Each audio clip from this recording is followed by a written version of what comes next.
I would like to start with some financials about finance and solidarity to assure you, as I did already at the last Congress and as I do at every Congress, that FIFA is actually doing great. Our accounts are presenting very significant figures, and I can tell you now that whilst the budget of this four-year cycle, which ends on the 31st of September, was of $6.44 billion US, the revenue that we have been able to generate in this four-year cycle, in spite COVID, in spite different crises around the world, is of, or will be, because it will be at the end of the year, of about $7.5 billion US. So over $1 billion more than what was budgeted, which was already higher than the revenues we had in the previous four-year cycle. When it comes to the expenses, because not only did we increase our revenues by over $1 billion, when it comes to the expenses, we have been able to reduce them.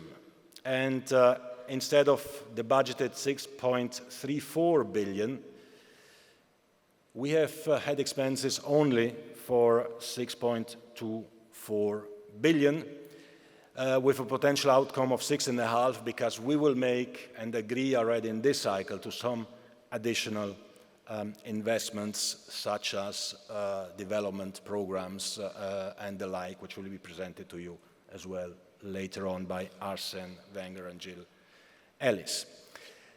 So this means, all in all, with $7.5 billion revenues and $6.5 billion expenses, solidarity payments, tournament organization costs, and so on, we will have basically a net result of $1 billion.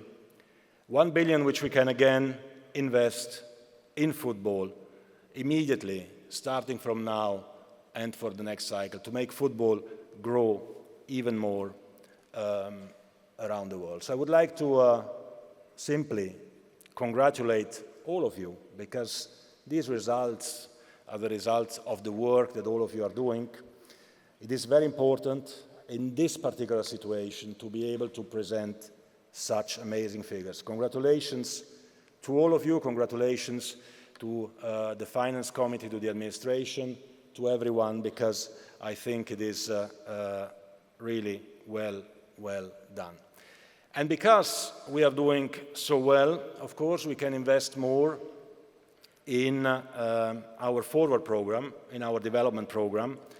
And the global amount that we are investing in the next four-year cycle for football development increases actually as well. So from $1.75 billion to $2.25 billion.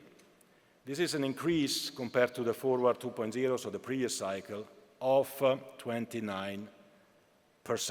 And this is before the $1 billion additional net result that we can show today. So there's certainly more to come in terms of football development.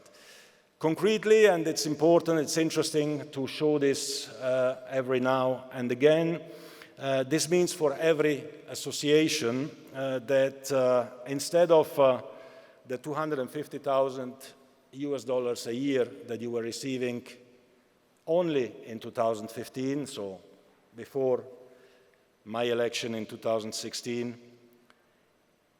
today every association around the world receives $2 million US every year as a minimum. So we increased the solidarity program, the solidarity payments, by a factor of 7 in 7 years. Our revenues didn't multiply by 7, they went up a little bit, but simply money does not disappear anymore in FIFA. Money goes where it has to go, and it goes in football development. So instead of $250,000 a year, $2 million a year, and this is the minimum, because of course, in addition to that, there is the travel compensation and the kit compensation for those associations who need it most, and there will be now as well the talent development program on top of all of this. So concretely, you can see the figures, 8 million per association for the cycle, plus 1.2 million for the travel and equipment contributions, 60 million for the confederations, and 5 million for the zones or regional confederations. Again, a significant increase compared to what was the case before. These are the proposals which, of course, will be submitted and hopefully then as well approved.